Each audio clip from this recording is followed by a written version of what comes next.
Prepared for discussion, so No. Let's focus. So we know we exist. We are self-aware.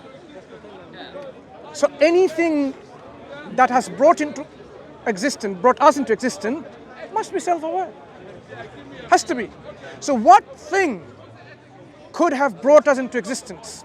If it wasn't our parents, if it wasn't the scientists, if it wasn't Superman and Batman, whatever people think like it had all the power. So what is it then? It wasn't our ancestors. They're dead. Dead cannot do anything. It wasn't a nation or a flag or a tribe. It's not the sun and the moon on the planetary bodies. What brought us into existence?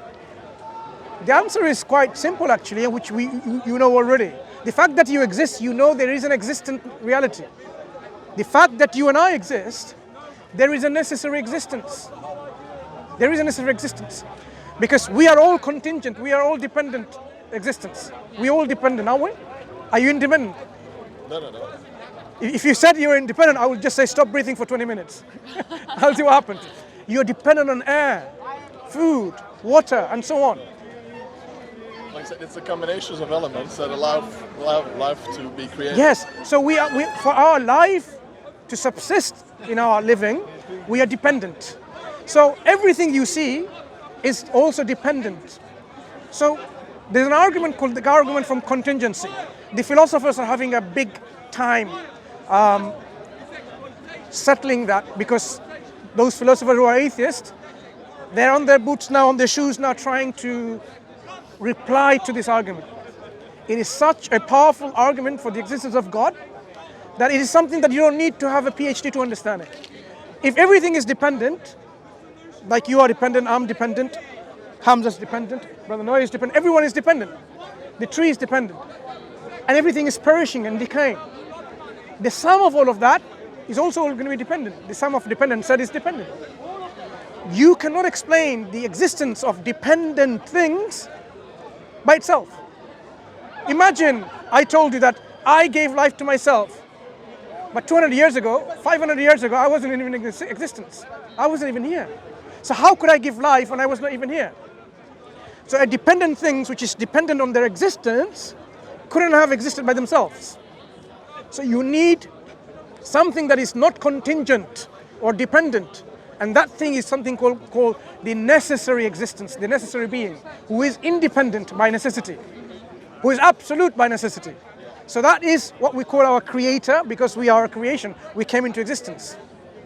And that creator is self-aware, has to be.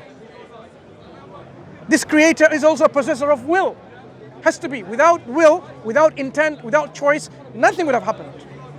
So, but we're going to have to... Yeah, but do you agree so far? Sure. Does it make sense? It's your point of view, and it's... No. Does it make sense to you? That's what I'd like to know. It makes sense. I don't necessarily for everything.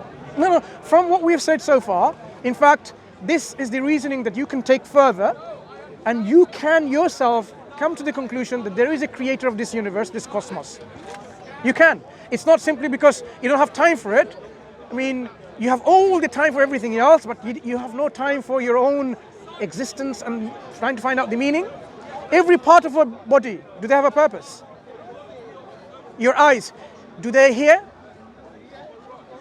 No. They have a set function. Your ears have a set function. Not only hearing, but also balancing. You know that, yeah? I'm sure you knew that. Yeah. Balance. Your heart, your kidneys, your lungs, your brains, everything has a set function. Was it set by you? Did you decide when you were an embryo, like, I'm going to make my eyes to see? You didn't. Put yourself together, all of your whole body as a whole. What is the purpose? Not set by you. But then let's say like evolution, when things keep changing. Evolution. That someone's allowing it to change. If you think about evolution, you have to go. Yeah, we right. have a reservation. Do you know about Islam? We are Muslims. Yeah. We would like you to read the Quran and scrutinize it. Ask yourself, if this book is not from God, then I must be able to discredit it, because this book says it's from God. So try to discredit the book is from God, but if you can't, then ask yourself, why do I believe in it? I'll be back. Take care. Have a great. See you later.